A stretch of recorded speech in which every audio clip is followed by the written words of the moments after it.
backtracking problems deals with those problems where we want to find out whatever the possible solutions are there, all possible solutions we want to try it out and check whether they can be taken as the desired output. Okay, so all possible solutions will be trying out and checking and then taking out the desired ones. Now, if we talk about all possible solutions, we have done the same with the dynamic programming. But in dynamic programming, the main difference was when we were taking care of all possible solutions, we were trying out all possible choices, we were only looking out for optimal solution. So this is that was there for dynamic programming approach. Whereas if we are talking about the backtracking approach, then we look out for all solutions.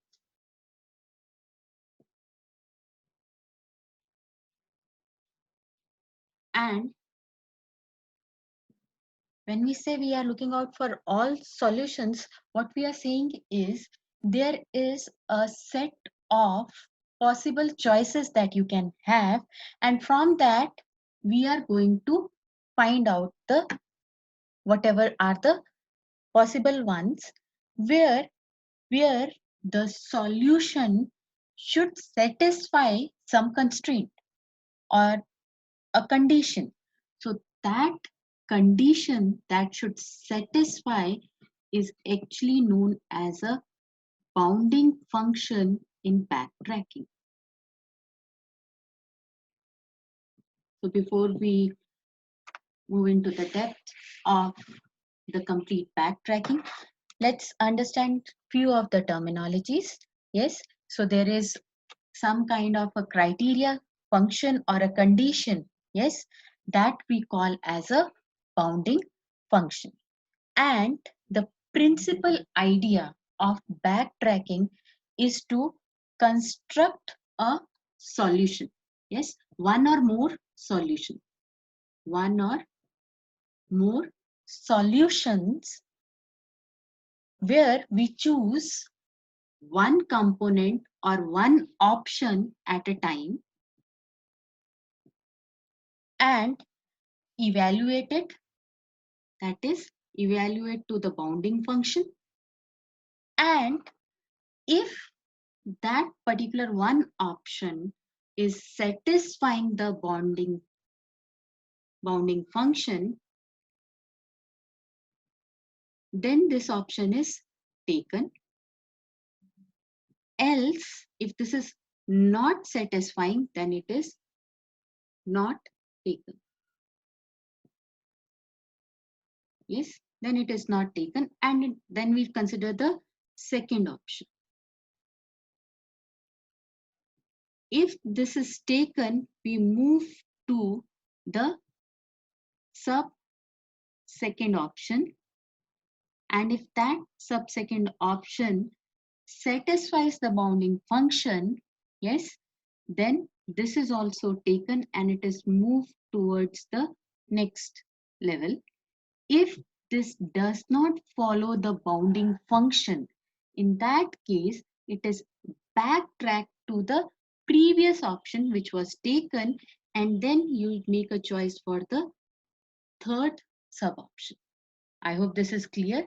The basic idea or the principle of backtracking is that you take one option at a time, and for that option, what do is you check whether it satisfies the bounding function, and for that bounding function, whether if it satisfies, then that option is taken and we try to check for the sub option. If that sub option satisfy, next sub option. If it doesn't satisfy, then we backtrack to the previous option and move to the next. So if you see here, we are kind of making a tree. Yes, so the solution that is given, yes, with the backtracking is your state space tree.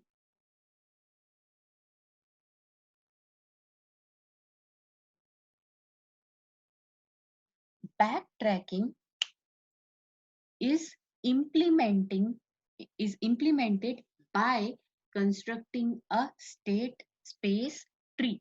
It is a tree that includes the state of all the solutions that are possible into the solution space. I hope that is clear to you, that this tree includes the state of all the options that are included into the solution space. So as we take up an example, it will be more and more clear.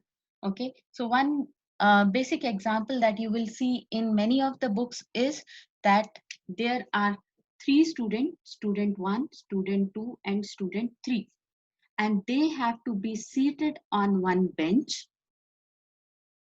So what are the different ways in which these three students can be placed on the three different seats on a bench? Is a 3 factorial ways.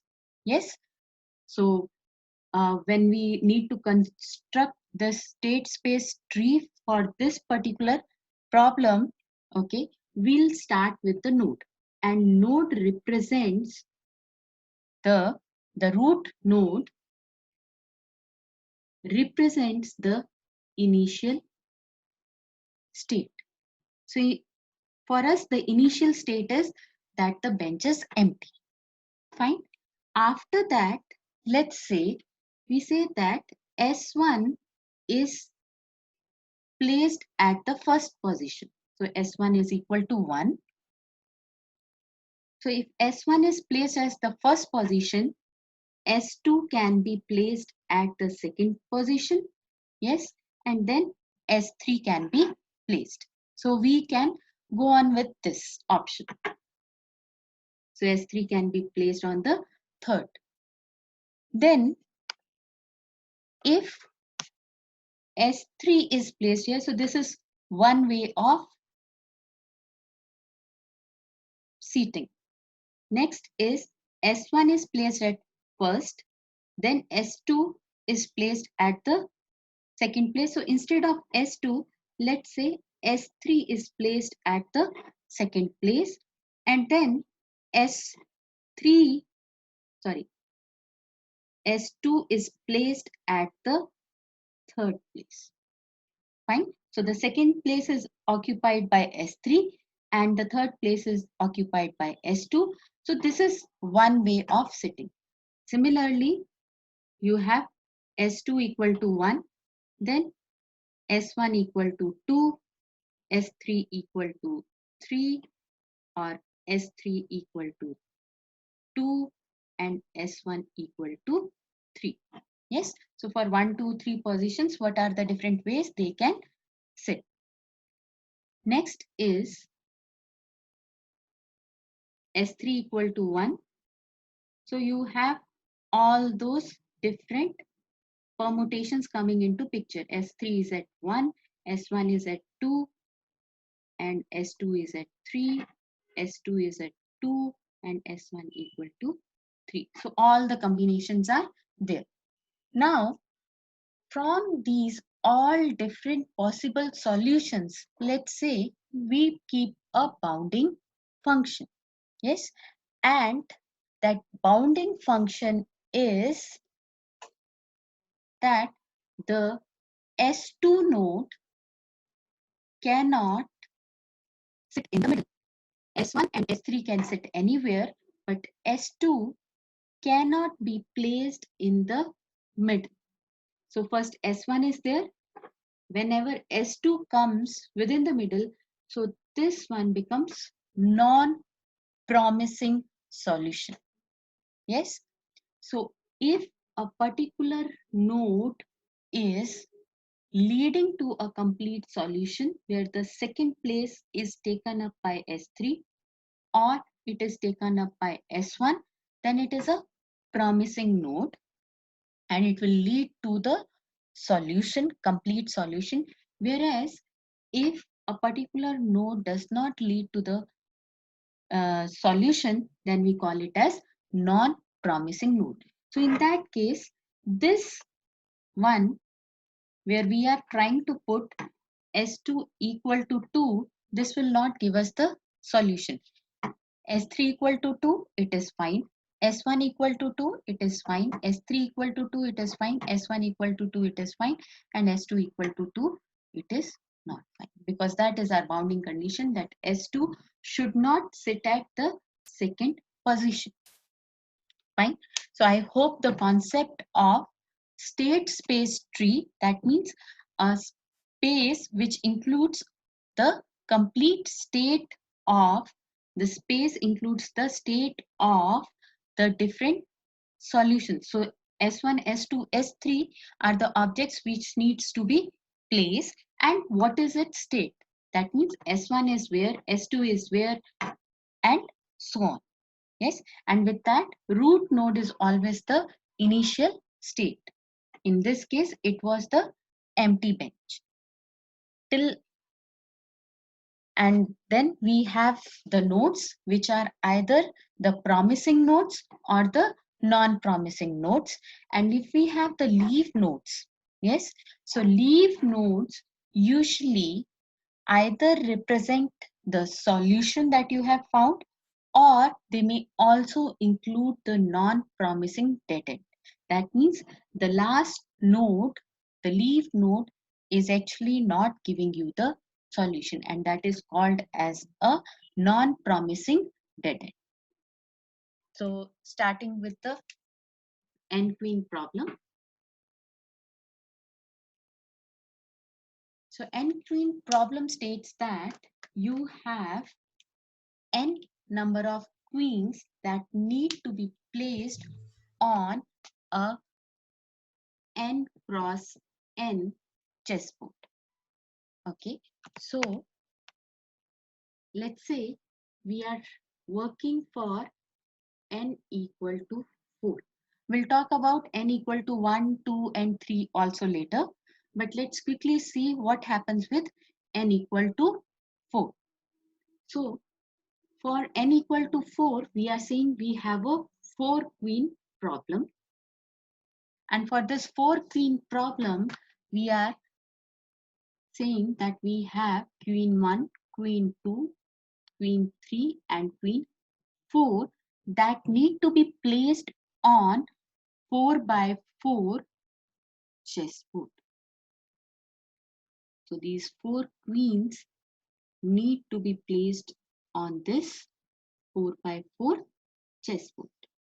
Yes, and let's say this is our solution that we can have, that is denoted by X. So where each queen will be placed. So this is the position for queen 1, queen 2, queen 3, and queen 4. Yes, so 4 queens on the 16 chessboard. So you can have that many number of permutations. But here we will have a bounding function also. And the bounding function says that no 2 queens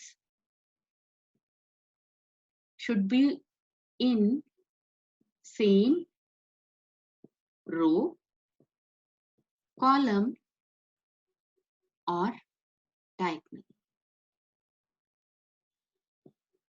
Yes, so no 2 queens can be there in the same row. So I cannot put queen 1 and maybe queen 3 here. I cannot. So this is not allowed.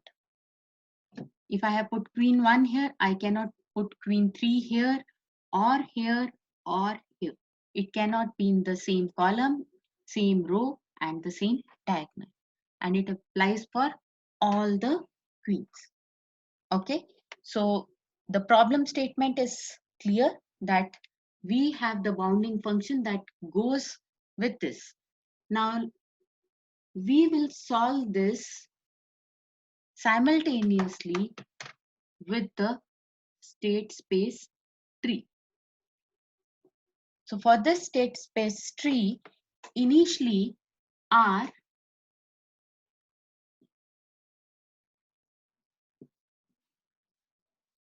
4 by 4 chessboard is empty, and the first choice that we are making here is when queen 1 is placed at the first index of the first row.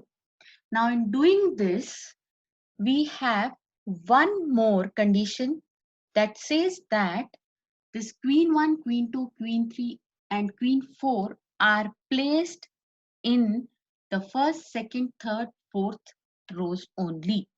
That means ith queen is placed in the ith row. This also is our constraint. So queen 1 can be placed in any of the columns of the first row. Queen 2 can be placed in any of the columns of second row. Queen 3 can be placed in any of the columns of third row. And similarly, fourth queen can be placed in any of the columns of fourth row. So that's why this one will indicate only the column number, and we know that it has to be in that ith row only. So queen 1 is placed in first row, first column. Yes, so let's quickly make this. So we have queen 1 here. Now from this, we can have different choices. So one choice is that queen 2 is placed in the second column. Can we place it? No, because it is in the same diagonal one. So this becomes a pruned node. We are not going to go further from here because we cannot place queen 2 in the second row, second column. Then can we place queen 2 into first column? No, we cannot place it here also. Yes, so this is also gone.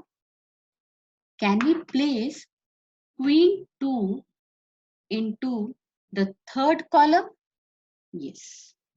Right now, whatever we have already placed, queen 3 does not violate any of these conditions. It is not in the same row, it is not in the same column, it is not on the same type. Yes, so queen 3 can be placed in the second row, third column. So that is our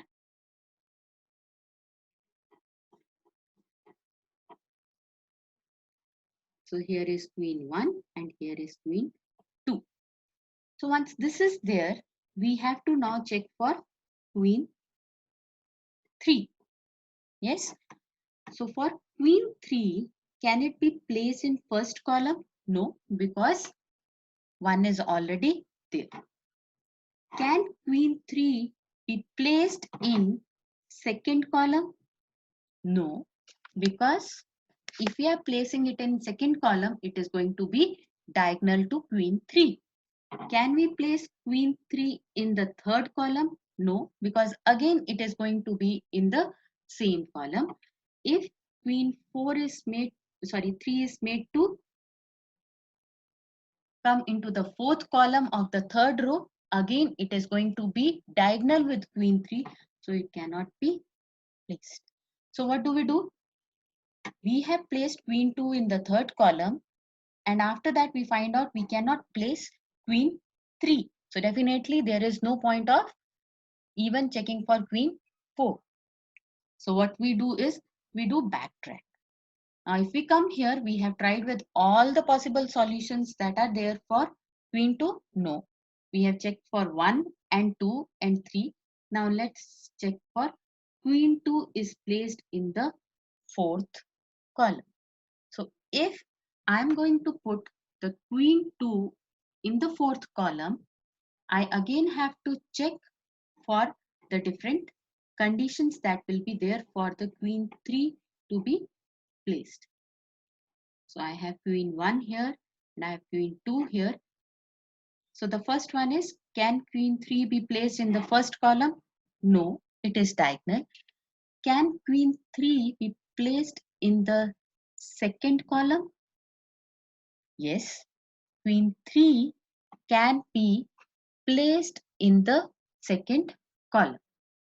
So if I am putting the queen 3 here, okay, it is not in the same column of queen 1 or queen 2. It is not in the diagonal of either of them. So I can place it in the second column of the third row.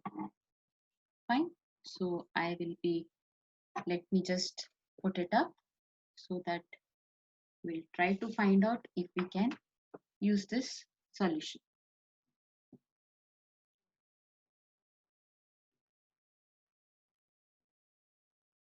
So here is queen 1, here is queen 2, here is queen 3. So queen 3 is placed into the second column. Now what about the queen 4? Can it be placed in 1? No. Can it be placed in 2? No. Can it be placed in 3? No, because it will be diagonal. Can it be placed in the fourth column? No. So in either of these columns, it cannot be placed. So again, we backtrack. Yes. So here we come back again for the placement of queen 3. So queen 3, when this was not there, can it be placed in the third column? No, it will be diagonal to queen 2. Can queen 3 be placed into the fourth column? No, because it will be diagonal to, it will be in the same column for queen 2. So when queen 1 is placed in the first column, okay, we have gone and checked for queen 2 where it can be placed. Where for 1 it cannot be placed, 2 it cannot be placed, third column it cannot be placed, and for fourth column also, when we try to place queen 3, it does not give a solution. So what do? We backtrack here.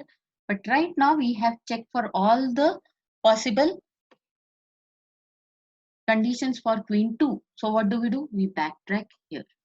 So from here, what we do is we make a choice where queen 1 is placed in the second column of the first row. So we are placing the queen 1 here. Yes.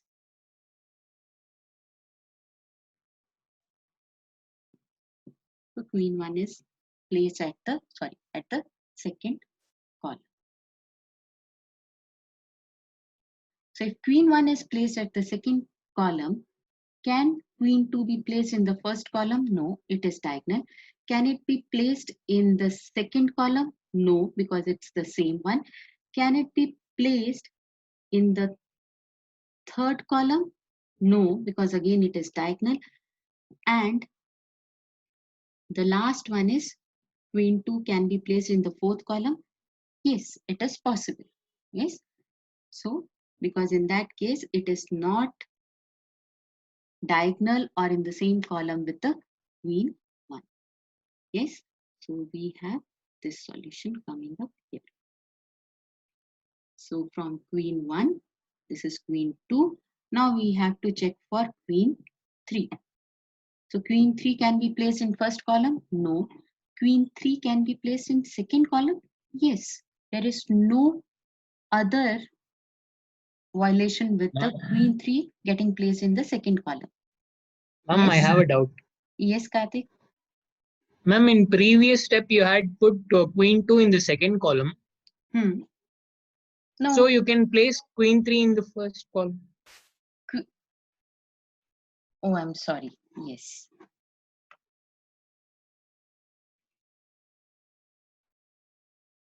By mistake, I have put queen 1 in the first column. So that's why I did that. So queen 1 is in the second column. Queen 2 is in the last column. So when we are saying queen 3, it can be kept in the first column. First column. Yes. Yes. So what we get here is we have queen 1 here, queen 2 here, and queen 3 here. So we are going to now check with this solution. So after that, we have to check for queen 4. So for queen 4, it cannot be kept in first one case. Yes. So queen 4 cannot be kept in the first place. Queen 4 cannot be kept in the second place. But queen 4, if we keep it in the third place, there is no violation. Yes. So we get a solution here. Yes, and then that is the final one. So this solution, we have placed all the 4 queens at a different positions and we have got 1. So every time you make a choice for the particular position of the queen, you will be tracking for all the different choices and what all is possible. So what we get from here is queen 1 is in the second column, queen 2 in the last, queen 3 in the first, and queen 4 in the third column. So what we get here is second, 4, 1 and 3. Yes, I hope with sum of subsets, what it says is that you are given a set of values. Let's say that subset includes 4 elements, and I'm going to take up the example from the book itself. So 3, 5, 6, 7.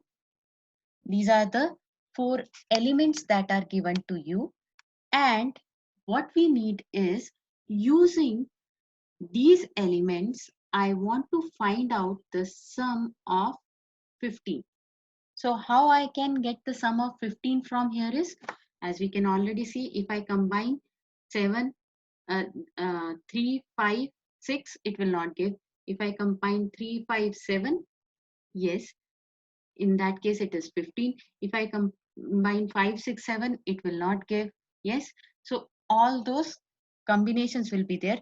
It can have 1 or more solutions. Yes, so to solve this, what we do is we again create a state space tree, and for that state space tree we try to find out the current sum. The initial current sum is 0. When we have not selected any of the elements, then this sum value, S value, is taken as 0. Fine.